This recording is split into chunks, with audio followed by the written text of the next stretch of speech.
So, for this tutorial, this is another domestic life tutorial.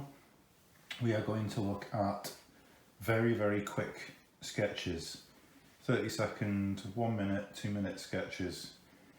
So basically just quick sketching, getting marks down on the paper.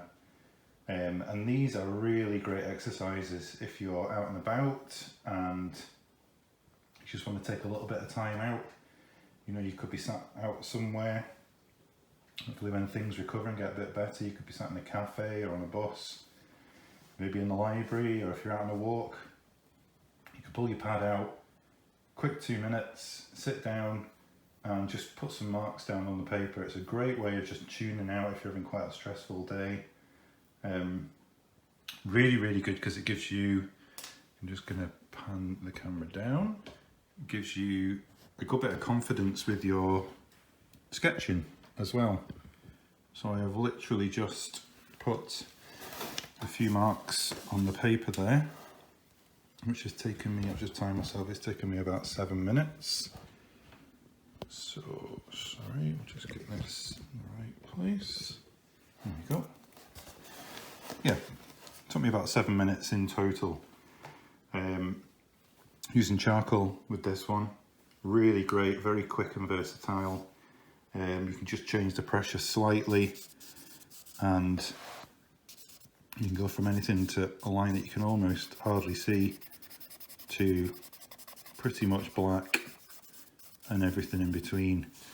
It's really great, versatile material, charcoal, very inexpensive as well.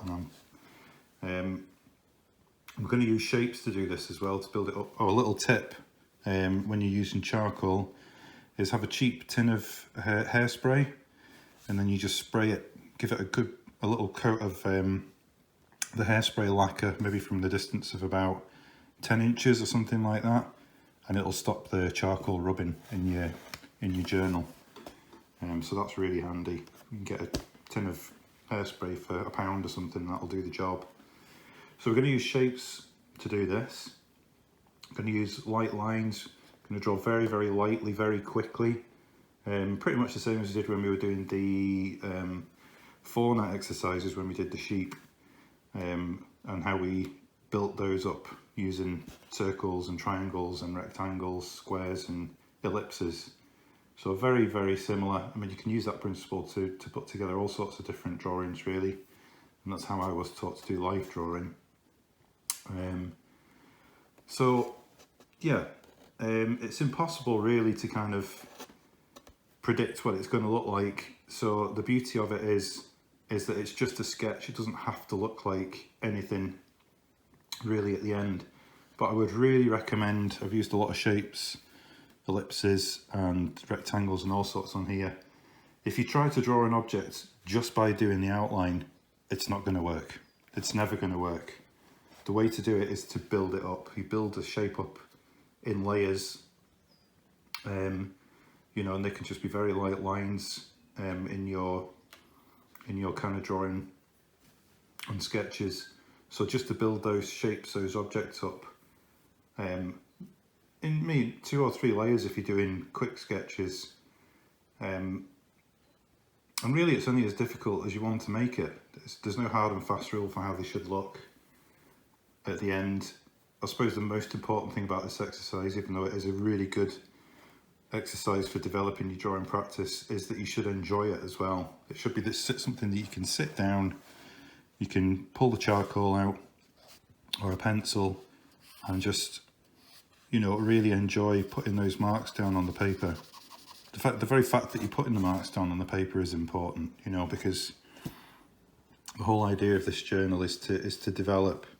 So every time you put marks down and you're going to progress, basically. You might go a bit backwards sometimes, but you will progress. So it is only as difficult as you want to make it. And I'll just have another quick go at the pan on this next page. So how I've done the pan up there is it's hanging on that kind of jaunty angle, is I I'm building it up basically just using loads of ellipses in the right places. And if you construct something, and even you get the angle because the base is slightly wider than the top, if you construct something like this, it makes things so much easier when you're drawing. So you've got something to work with. And I know I've said before on the tutorials, if you don't use a rubber and you leave all these lines on, it needs to be a bit deeper at the bottom. It's much better to leave the lines on. If you're constantly rubbing lines off all the time, you can't actually see that one of those lines actually might be in the right place. If you put one line down and rub it off, you've got no reference on the paper to go to. So, and also what I would say about this is, yeah, if you do try and do it just by doing the outline of an object, it would become increasingly frustrating when you try to draw things like that. It kind of really doesn't work. You need reference points. You need to be able to see if things are in the right place or the wrong place, which that handle is. It should be a bit further up there. So, and once you kind of get the feel that you've got things sitting in the right place, then you can put some more solid lines on there.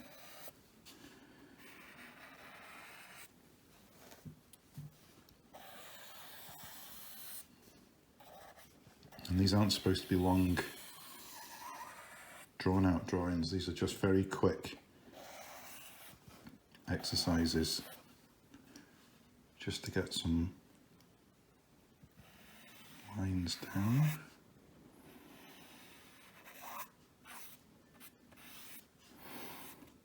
And these are nice drawings to do because you can kind of see how they've all been put together. I always think drawings look more interesting when you see them in galleries and places like that. When you can see a process, you can see how they've been constructed. You can see the mistakes.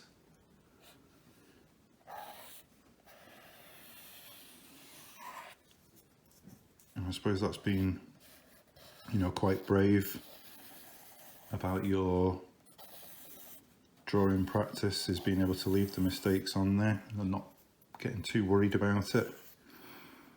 We get way too caught up in what drawings should and shouldn't look like, and it's not really important. What's important is actually doing the drawing in the first place. It's starting to build up nicely now. You can do this in charcoal, you can do it in pencil, you know, quite a soft pencil, fine liner. Coloured felts are quite good to do sketching in. Sorry, just wobbling the camera a bit there. Yeah, coloured felts are quite good to do sketching in as well. And it'd be nice if you've got good amounts of pages in your journals where you've got loads of nice full pages of different quick sketches that you've done, observations as they're called. And just try to get the key elements of an object, you know, like the fact that it is wider at the base than it is at the top, you know, and the nice curves and the nice curves of the handles and that kind of thing. So, very quick exercise. I'm taking way too long over this because I'm talking at the same time as well. There's reflections in there.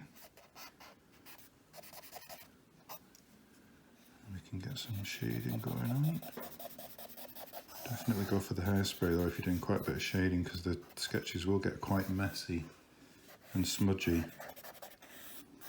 And then it kind of seals them, it keeps them nice and sharp.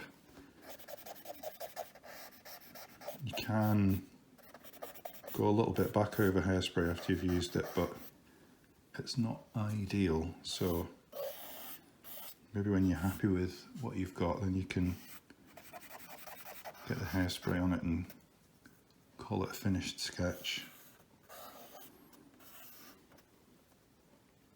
So yeah, try and get the key elements. You know, if it's triangular or That's about us.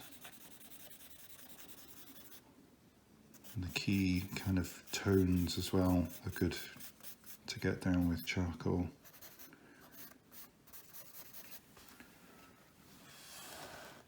So that's about us really. So just play around with it. Quick sketches, you can just do something that takes 1 minute, 3 minutes, 5 minutes. You can get yourself a little timer going and time yourself and enjoy it. That's the main part of this task.